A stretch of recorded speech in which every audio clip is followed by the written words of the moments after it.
안녕하십니까. 대한민국 NCS 사용설명서 NCS 해법 특강을 시작하도록 하겠습니다. 저는 한국산업인력공단 NCS 센터의 김진실입니다.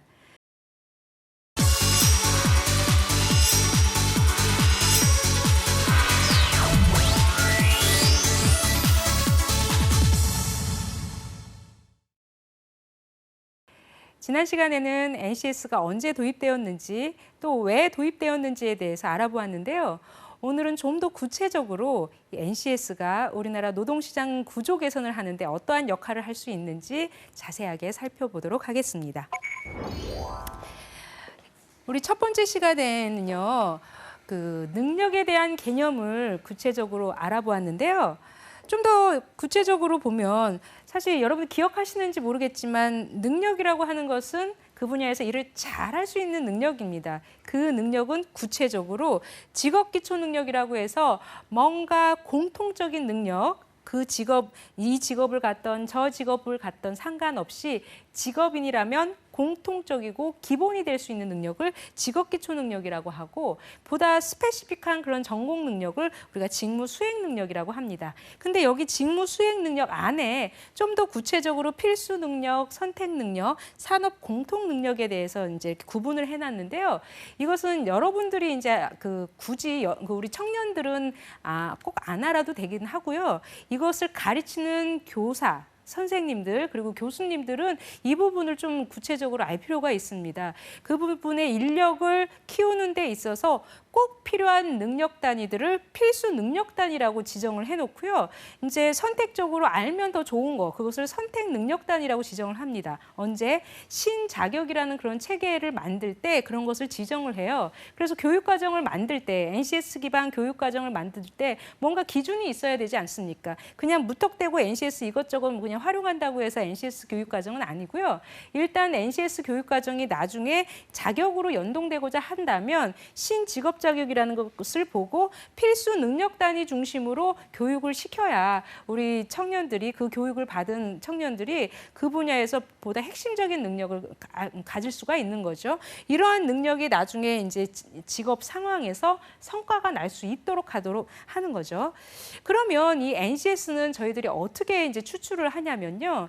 우리 산업 현장에서는 뭐 지식 기술 태도가 들쭉날쭉 되어 있습니다. 여기서도 일을 하는 데 있어서 뭐 방송 PD님도 있을 거고 카메라 감독님도 있을 텐데요. 그분들이 갖추고 있는 지식, 기술, 태도들이 다 각각 있을 거라는 거죠. 하지만 국가 차원에서 이 분야 일을 하려면 필요한 지식은 이런 거야 라고 비슷한 지식들은 지식대로 모아놓고 기술은 기술대로 모아놓고 태도는 태도대로 모아놨습니다. 그래서 만들어 놓은 그 NCS 갖고 교육에서 활용을 하고 나중에 자격에서 활용하고 나중에 그 분야에서 전문가로 클 수 있도록 경력 개발에서 활용하라라고 하고 이걸 또 각각 이제 노는 게 아니라 서로 연계해서 교육 훈련은 나중에 자격, 그 자격은 나중에 경력을 이끌 수 있도록 서로 선순환 체계를 만들자 이거입니다. 그래서 이렇게 운영이 된다면 전체적으로 국가 사회적으로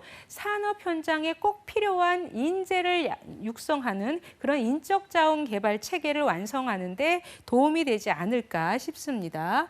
자, 다시 한번 설명을 드리면 우리가 산업체에서 필요한 능력들 그리고 산업체 이 분야에서는 이만큼 사람이 필요해. 이 분야에서는 이렇게 너무 사람이 공급자가 너무 많아. 사람은 이 정도 필요한데 라고 하면서 산업체 요구가 있습니다. 그런 것을 NCS에서 반영을 해요. 우리가 NCS 체계를 여러분들이 보셨는지 모르겠지만 NCS는 기본적으로 그 분야의 노동시장 분석을 합니다. 이 분야에서 인력은 얼만큼 필요한지 현재 사업체 종사자 수는 몇 명인지 앞으로는 얼만큼 필요한지 노동시장 분석을 하고요. 그 안에 교육 훈련은 얼만큼 되어 있는지. 그러니까 예를 들어서 디자인 분야다. 디자인 분야의 사람은 지금 이렇게 필요한데 디자인 학과는 얼만큼 있는지 하면서 이게 수요와 공급을 분석을 해놓습니다. 그리고 이 분야에 관련된 자격들은 뭐가 있는지 그리고 그 분야의 외국의 능력 단위, 외국의 NCS는 어떤 형태로 되어 있는지 뭔지를 노동시장 환경 분석에 이미 해놔요. 그러고 나서 능력 단위라는 것을 이제 뽑아놓죠.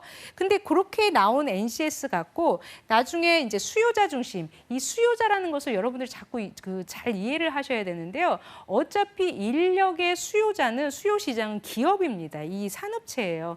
그러니까 공급자라고 하는 것은 가르치는 쪽을 공급자라고 하고 수요자라는 것은 그 가르쳐서 이제 일을 이제 써야 될 그곳을 우리가 기업 이런 쪽을 수요자라고 하는데요. 수요자 중심의 교육훈련 전환을 하는데 NCS가 이제 활용이 되는 거죠. 그렇게 교육훈련에 활용이 되면 나중에 이제 자격하고 연동이 되는 겁니다. 그 교육훈련과 자격이 이제까지는 따로 놀았지 않습니까? 하지만 자격으로, 그러니까 자격의 신호 기능, 선도 기능, 그리고 선별 기능으로서 제대로 역할을 한다면 앞으로 이 자격이 그 사람의 경력 개발에 큰 역할을 할 거예요. 자, 국가 역량 체계를 만들 때 이 사람은 중졸이야, 얘는 고졸이야, 얘는 석사야, 박사야 하면서 우리나라는 그나마 학력 수준 체계가 워킹이 됐는데요.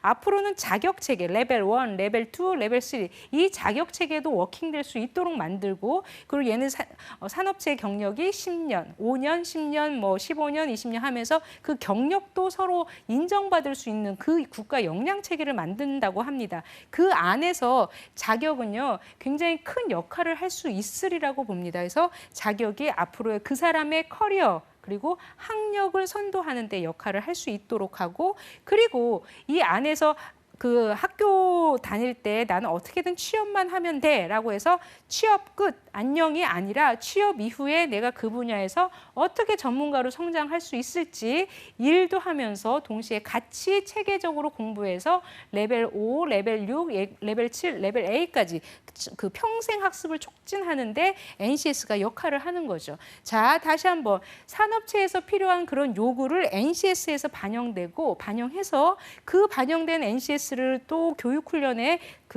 갖다가 보다 현장성 있는 교육훈련으로 만들고, 그렇게 해서 키워난 아이들을 이제 자격을 따로 주지 말고 그에 따라서 자격을 주고, 그 자격을 갖고 내가 현장에서 제대로 평생학습이 될 수 있도록, 경력 개발이 될 수 있도록 선순환 체계를 만드는 것이 바로 NCS의 역할인 거예요.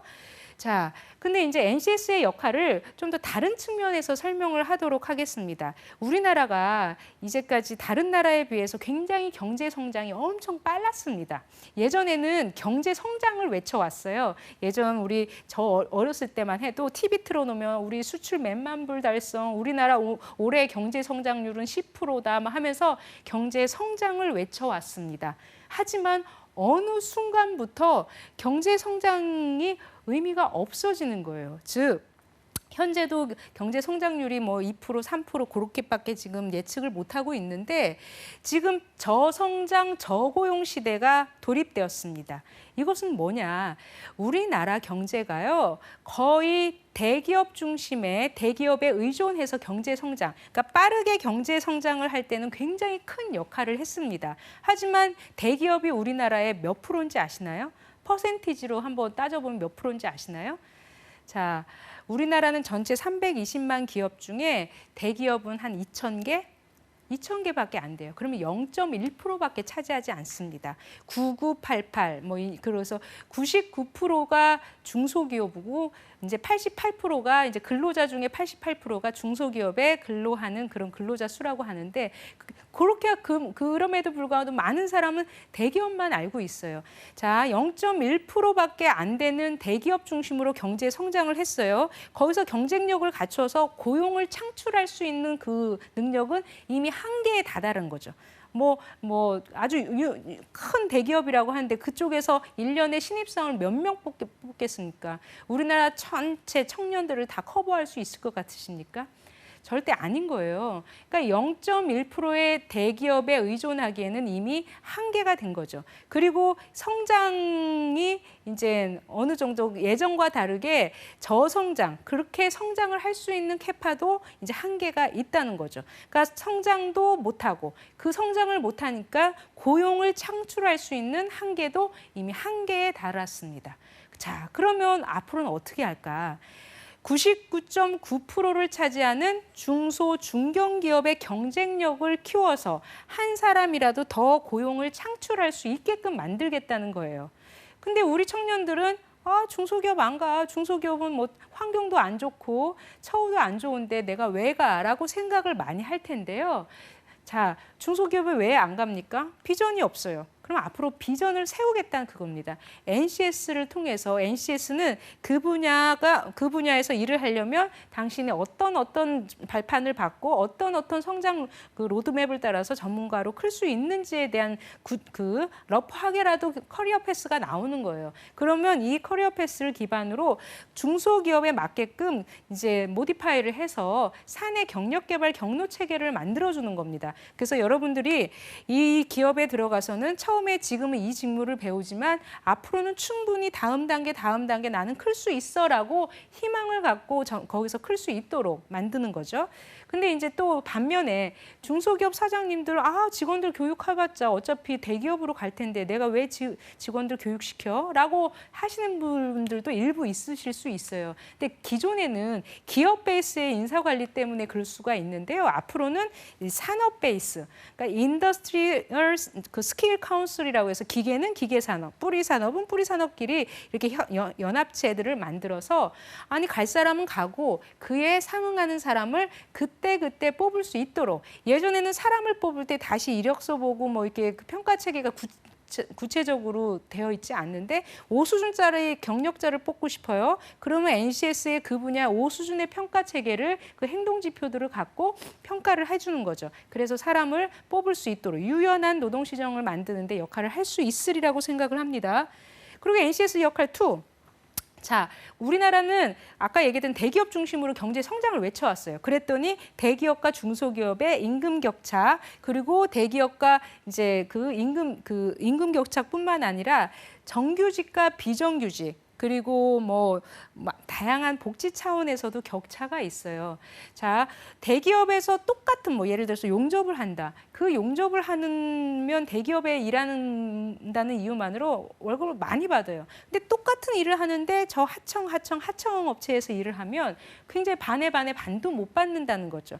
이게 굉장히 체계적으로 그 사람을 제대로 능력을 평가해서 보상을 해줄 수 있는 이 체계가 완성되어 있지 않아서 그럴 수도 있는 거거든요. 그러니까 차별이 있어요. 그러니까 그 노동시장 양극화라고 해서 잘 사는 사람들은 잘 살고 못 사는 사람은 못 살고라고 하는 이런 점점 이제 극화되는 부분이 굉장히 사회적 문제로 이슈화됩니다. 하지만 예전에 퍼주는 복지, 나를 뽑아주면 내가 돈 얼마씩 나눠주겠습니다라고 이제 정치가들은 그럴 수도 있는데요. 퍼주는 복지로 성공하기가 상당히 어렵습니다. 이 형평적 복지로 성공하기는 좀 어렵고요.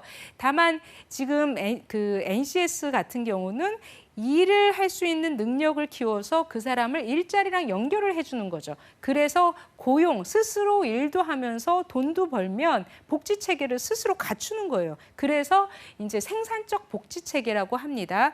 일할 수 있도록 만들고 그 사람을 일자리랑 연결해서 고용을 시켜주고 그 고용이 복지랑 연결될 수 있는 생산적 복지 체계로 만들어주는 거죠. 생산적 복지 체계로 가는 겁니다. 노동시장 양극화된 것을 NCS를 통해서 직업 능력을 키우고 그 사람을 일자리랑 연결해서 스스로 돈을 벌어서 복지 체계를 갖출 수 있도록 고용과 복지 연계를 통해서 양극화를 해소할 수 있다는 거죠. 자, NCS 역할 세 번째.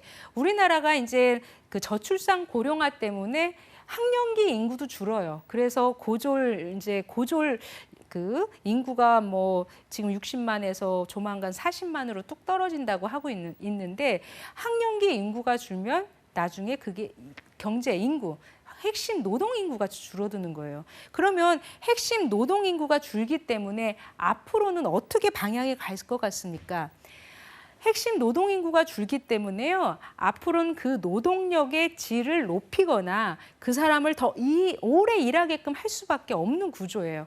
그 사람의 질을 높인다는 것은 1단계, 2단계, 3단계, 4단계였다면 5단계, 6단계, 7단계, 8단계로 보다 숙련의 질 아니면 다양한 지식의 깊이, 다양한 기술의 그 숙련도 이런 부분을 좀 더 높여서 질적으로 더 높여준다는 그런 뜻이고 더 오래 일하게끔 한다는 것은 이제 정년 연장, 임금 피크제 다 같은 맥락인데 그리고 제2의 인생, 인생 3모작, 100세 시대 하면서 계속적으로 일할 수 있도록 만들겠다는 거예요. 근데 컨텐츠가 없으면 그것을 하기가 어렵지만 이제까지 이런 일을 했고 앞으로는 이런 일을 할 수 있게끔 전직 지원도 NCS를 통해서 할 수 있지 않을까 싶습니다.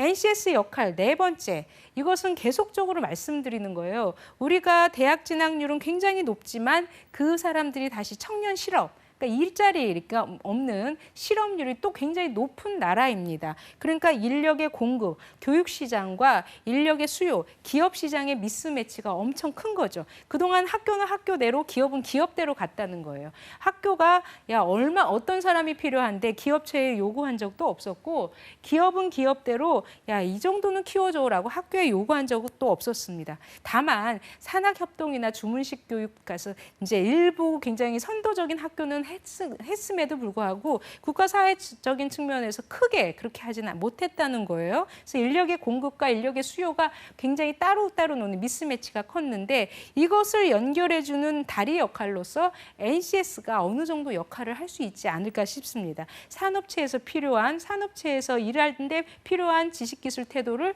NCS라는 걸 통해서 알려주고 그것을 반영해서 지식은 지식대로, 기술은 기술대로, 태도는 태도대로 가르칠 수 있도록 하는 그런 그 역할을 할 수 있지 않을까 싶습니다.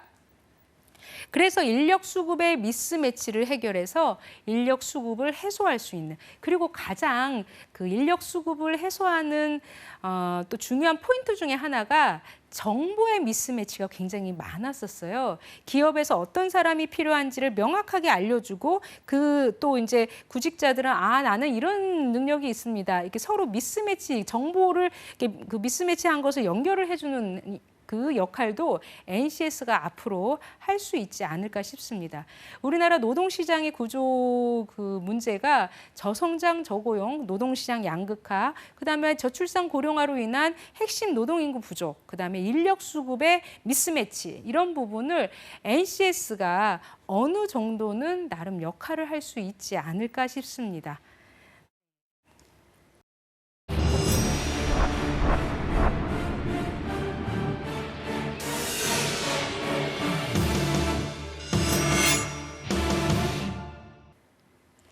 네, 이번 시간에는 능력에 대해서 좀 더 구체적으로 알아보았고요. 또한 NCS가 산업체 수요를 반영을 해서 나중에 그것을 교육훈련에 반영하고 그 교육훈련이 나중에 자격으로 연동되고 그 자격은 스스로의 경력 개발에 이제 선순환 체계하는 부분을 살펴보았습니다. 또한 우리나라 노동시장 구조 개선을 하는데 NCS가 어느 정도 역할을 할 수 있으리라고 여러분들이 이해를 하셨을 겁니다. 다음 시간에는 NCS 채용이 기존의 채용과 어떻게 달라졌는지 그리고 그 프로세스는 어떠한지 좀 더 구체적으로 알아보도록 하겠습니다. 시청해 주셔서 감사합니다.